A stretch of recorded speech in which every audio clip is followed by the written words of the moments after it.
എല്ലാവരും ലേഡീസ് പ്ലാനറ്റിലേക്ക് പോന്നോളൂ. ഇന്ന് നമുക്ക് പഴയ കാലങ്ങളിൽ ഉണ്ടാക്കിക്കൊണ്ടിരുന്ന ഒരു കറി എങ്ങനെയാണ് ഉണ്ടാക്കുന്നത് നോക്കാം. വളരെ കുറച്ച് സാധനങ്ങൾ മതി ഇതിൽ, പക്ഷെ നല്ല ചൊടിയാണ്. അപ്പോൾ നമുക്ക് വീഡിയോയിലോട്ട് പോവാം. അതിലേക്കായി ഒരു ചീനച്ചട്ടി അടുപ്പത്ത് വെച്ചിട്ട് കുറച്ച് വെളിച്ചെണ്ണ ഒഴിച്ചു. ഇനി 2 വഴുതിനങ്ങ ഞാൻ കട്ട് ചെയ്ത് വെച്ചിട്ടുണ്ട്, നീളത്തിൽ കേട്ടോ, കട്ട് ചെയ്ത് വെച്ചിട്ടുണ്ട്. അതിനെ നല്ലോണം വറുത്തെടുക്കുക. പറഞ്ഞാൽ ഡീപ്പ് ഫ്രൈ അല്ല, ഒരു മാതിരി ഒന്ന് വറുത്തെടുക്കണം. പിന്നെ ഇത് തൊലി ചിലത് മഞ്ഞ കളറായിട്ട് കാണുന്നത് നല്ല വെയിൽ കൊണ്ടപ്പോൾ അത് മഞ്ഞയായതാണേ. വീട്ടിലുണ്ടായ വഴുതിനങ്ങയാണ്. പിന്നെ പച്ച വഴുതിനങ്ങയാണ് ഞാൻ ഇവിടേക്ക് എടുത്തത്. നമുക്ക് വയലറ്റ് വഴുതിനങ്ങയും കൊണ്ട് ഉണ്ടാക്കാം കേട്ടോ. അപ്പോൾ ഇത് ഏകദേശം ആയി വരുന്നുണ്ട്. ഇതിലേക്ക് ഇപ്പോൾ ഞാൻ കുറച്ച് ഉപ്പ് മാത്രമാണ് ഇട്ട് കൊടുക്കുന്നത് കേട്ടോ. അപ്പോൾ ഇത് നല്ല പോലെ ആയിട്ടുണ്ട്. ഇനി നമുക്ക് ഇതിനെ കോരി വേറൊരു പാത്രത്തിലേക്ക് വെക്കാം.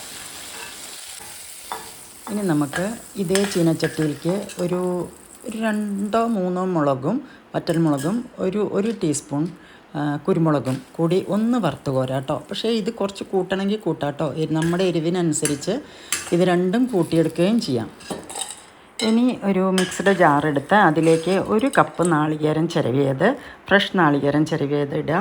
അതിലേക്ക് ഈ നമ്മൾ വറുത്ത് വെച്ചില്ലേ കുരുമുളകും മുളകും ഇടുക, കുറച്ച് മഞ്ഞൾപ്പൊടി ഇടുക. ഇതെല്ലാം കൂടി നല്ല സ്മൂത്തായിട്ട് അരച്ചെടുക്കേണ്ടത് വെള്ളത്തിലല്ല, തൈരിലാണ്. കുറച്ച് തൈര് നിങ്ങളുടെ ആവശ്യത്തിനുള്ള കുറച്ച് പുളിയുള്ള തൈര് വേണം കേട്ടോ.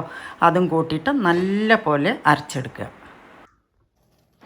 വീണ്ടും ഒരു പാൻ അടുപ്പത്ത് വെച്ച് അതിലേക്ക് കുറച്ച് വെളിച്ചെണ്ണ ഒഴിക്കുക. വെളിച്ചെണ്ണ ചൂടാകുമ്പോൾ ഒരു 1.5 ടീസ്പൂൺ കടുക്, പിന്നെ ഒരു 5-6 മുളകിൻ്റെ പൊട്ട്, പിന്നീട് കുറച്ച് കറിവേപ്പില, ഇതെല്ലാം ഇട്ട് വഴണ്ടി വരുമ്പോൾ കടുകൊക്കെ എല്ലാം പൊട്ടി കഴിയുമ്പോഴേക്കും നമ്മൾ അരച്ച് വെച്ച നാളികേരക്കൂട്ടുണ്ടല്ലോ അത് ഇതിലോട്ട് ഒഴിക്കുക.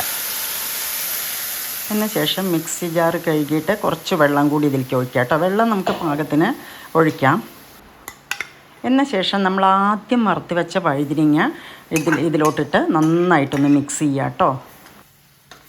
നമ്മൾ ആദ്യം വഴുതിനങ്ങ വറക്കുമ്പോൾ മാത്രമല്ലേ ഉപ്പിട്ടിട്ടുള്ളൂ. അപ്പോൾ ഈ കറിയിലേക്ക് പാകത്തിന് വേണ്ട ഉപ്പും ചേർക്കുക. ഇനിയിപ്പോൾ ഇത് നന്നായിട്ടായിട്ടുണ്ട്, തിളയ്ക്കാൻ തുടങ്ങിയിട്ടുണ്ട്. അപ്പോൾ ഇതിൽ മോരൊഴിച്ചുകൊണ്ട് തിളച്ചുകൊണ്ട് കുഴപ്പമൊന്നുമില്ല കേട്ടോ. അപ്പോൾ ഒരു 5 മിനിറ്റ് കഷ്ടി തിളച്ച ശേഷം നമുക്കിത് ഓഫ് ചെയ്ത് വെക്കാം. അപ്പോൾ നമ്മളുടെ ഈ കറി എല്ലാവരും പരീക്ഷിച്ച് നോക്കണം. ഇഷ്ടമായാൽ സബ്സ്ക്രൈബ് ചെയ്യുക, ലൈക്ക് ചെയ്യുക, കമൻറ്റ് ചെയ്യുക. Thanks for watching.